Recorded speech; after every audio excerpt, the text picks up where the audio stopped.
Écoutons l'évangile de Jésus-Christ selon saint Marc.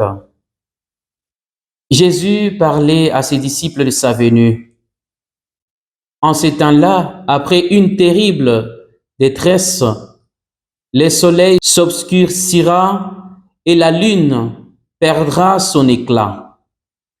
Les étoiles tomberont du ciel et les puissances célestes seront ébranlées. Alors on verra le Fils de l'homme venir sur les nuées avec grande puissance et grande joie.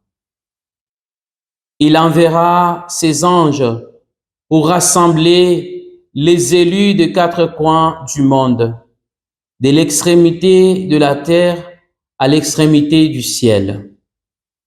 Que la comparaison du figuier vous instruise, de que ses branches deviennent tendres et que sortent les feuilles, vous savez que l'été est proche. De même, vous aussi, lorsque vous verrez arriver cela, sachez que le Fils de l'homme est proche à votre porte. Amen. Je vous l'ai dit, cette génération ne passera pas avant que tout cela n'arrive. Le ciel et la terre passeront, mes paroles ne passeront pas. Quand au jour et à l'heure, nul ne les connaît, pas même les anges dans le ciel, et pas même les fils, mais seulement le Père.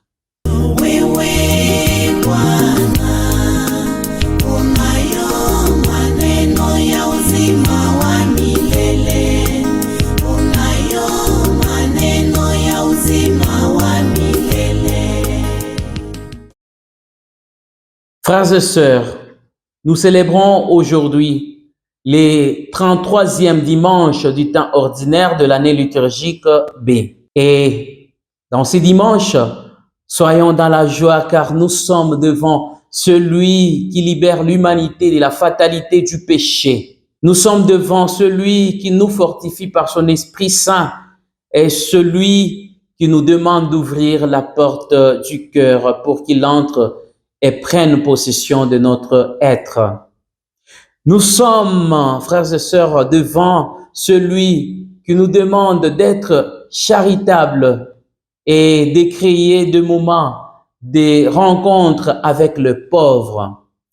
C'est pour cela nous célébrons en ces dimanches la journée mondiale des pauvres. Le pape François rappelle que le pauvre ont une place privilégiée dans le cœur de Dieu, qui est attentif et proche de chacun d'entre eux. Dieu entend la prière des pauvres et face à la souffrance, il devient impatient jusqu'à ce qu'il leur rende justice. Dans la lecture de l'évangile de ces 33e dimanche, Jésus nous invite à la vigilance, d'être sur nos gardes, car nous ne connaissons ni le jour ni l'heure où nous serons rappelés à lui. Mais si nous prenons ces paroles au sérieux et restons près de lui pendant que nous marchons, nous n'avons rien à craindre, car nous sommes avec lui.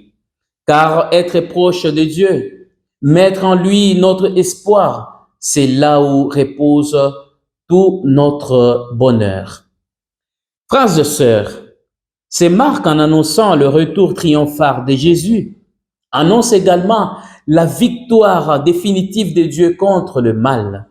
Il annonce le combat entre le Christ et les forces du mal qui doivent totalement aussi prendre fin.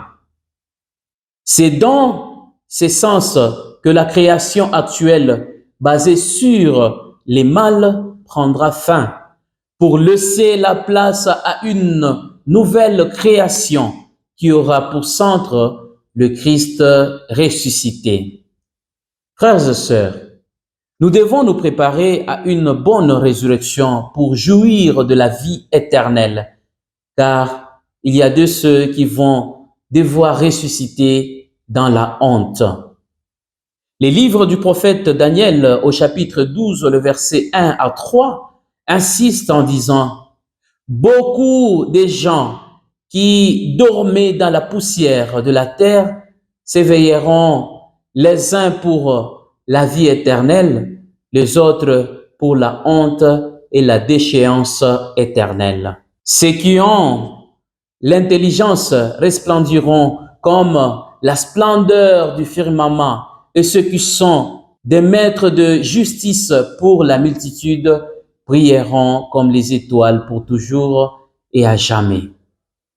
Frères et sœurs, la résurrection est évidente, mais malheur à ceux qui vont devoir ressusciter dans la honte. La honte d'avoir sacrifié les autres pour un poste. La honte d'avoir tué pour le pouvoir. La honte d'avoir séquestré, violé et tué. La honte d'avoir ruiné l'environnement que Dieu nous a donné comme un cadeau gratuit.